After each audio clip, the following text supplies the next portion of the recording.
Hello students, welcome to Next Step classes.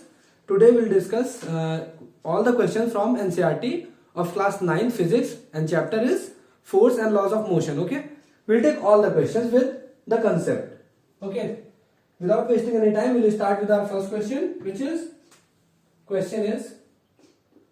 which of the following has more inertia. हम पूरा question नहीं लिखेंगे, बस मेन चीज लिखते हैं. Which has more inertia. ठीक है, which has more इनर्शिया. ठीक है, देखते हैं हम हमारे ऑप्शंस क्या क्या हैं. ऑप्शन नंबर ए देखिए हमारा है rubber ball and a stone of same size. ठीक है, हम पहले सारे ऑप्शन लिख लेते हैं, फिर इसके बाद हम इस पर डिस्कस करेंगे. नेक्स्ट हमारा अ बाइसाइकिल एंड अ ट्रेन. एक बाइसाइकिल और एक ट्रेन है. थर्ड हमारा है देखिए 5 रुपी कॉइन, ऐसे लिख लेते हैं हम शॉर्ट के लिए, एंड 2 रुपी कॉइन. देखिए अब इसमें कह रहा है इनमें से सबसे ज्यादा इनर्शिया किसका होगा. देखिए आपको ये चीज पता है कि हमने कई बार डिस्कस किया है, mass is the measure of inertia. Mass is the measure of inertia. मतलब अगर हम बोले मास जो है वो कुछ नहीं, बस इनर्शिया को मेजर करने का एक तरीका है. मतलब किसी का अगर ज्यादा मास है तो इनर्शिया ज्यादा होगा, और अगर मास कम है तो उसका इनर्शिया कम होगा. एग्जांपल हम लेके देखते हैं, पहले क्वेश्चन कर लेते हैं, फिर इसका एग्जांपल लेके हम देखते हैं.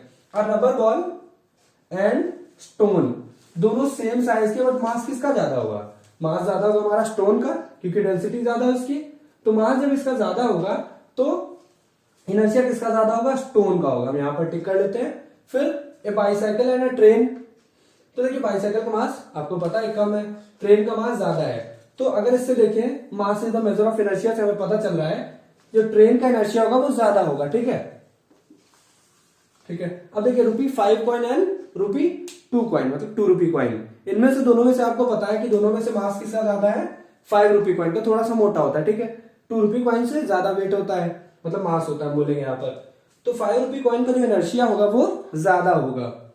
अच्छा देखिए इससे हम एक एग्जांपल से अगर समझते हैं, मान लीजिए एक ट्रक है, कोई भारी सा ट्रक है और एक छोटी सी नैनो कार. ऑफेंड नहीं होना, छोटी बोला हमने, फिर मान लेते हैं एक छोटी सी नैनो कार है. ठीक है, ये एक नैनो कार है जिसका मास कम है, और ये हमारी एक बड़ी सी गाड़ी है, कोई ट्रक है जिसका मास ज्यादा है. अब मान लीजिए मोशन में है और ये भी मोशन में है. दोनों में से आप किसे आसानी से रोक पाएंगे.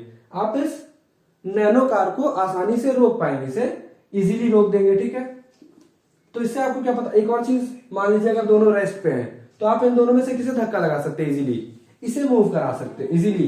तो इससे क्या पता चलता है, जिसका मास कम है, जिसका mass is directly proportional inertia, या फिर inertia is directly proportional to, आप मास बोल सकते हैं कि जितना ज्यादा मास उतना ज्यादा इनर्शिया, जितना कम मास उतना कम इनर्शिया. ठीक है, हम नेक्स्ट क्वेश्चन देखते हैं इसके बाद. सो हमारा नेक्स्ट क्वेश्चन है क्वेश्चन नंबर 2. ये हमारी एक्सरसाइजेस का क्वेश्चन है. इसमें देखिए आप काफी लंबा क्वेश्चन है, शॉर्ट में से समझते हैं. A football player kicks a football to another player. ठीक है, मान लेते हैं फर्स्ट प्लेयर, ये है सेकंड प्लेयर हमारा. तो इसने फुटबॉल इसकी ओर किक की, और फिर इसने क्या किया, वहां पर लिखा हुआ है who kicks the football towards the goal. इसने गोल की ओर भेज दिया. ठीक है, ये हमारा गोल है. अब यहां पर एक गोलकीपर है.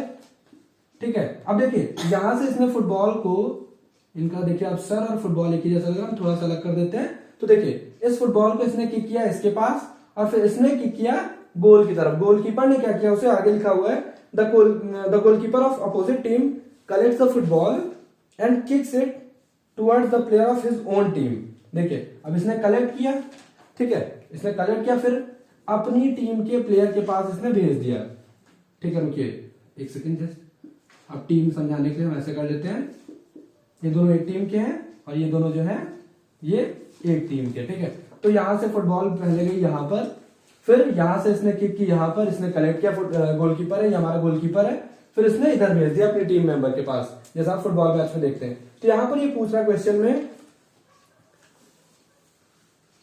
Try to identify the number of times the velocity of the ball has changed, मतलब कितनी बार इस फुटबॉल की वेलोसिटी चेंज हो रही है।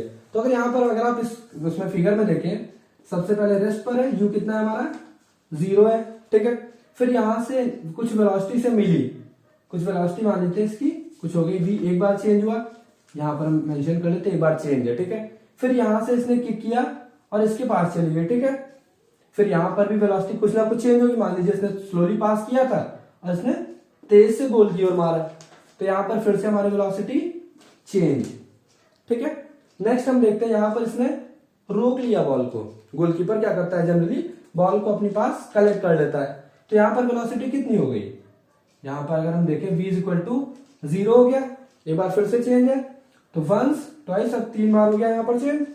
फिर चौथी बार जब इसने इसको फिर से किक किया, फिर से इसकी वेलोसिटी चेंज हो गई। इसका मतलब अगर नंबर ऑफ टाइम्स हम देखें यहाँ पर, तो कितनी बार चेंज हुआ है, 4 टाइम्स चेंज हुआ है।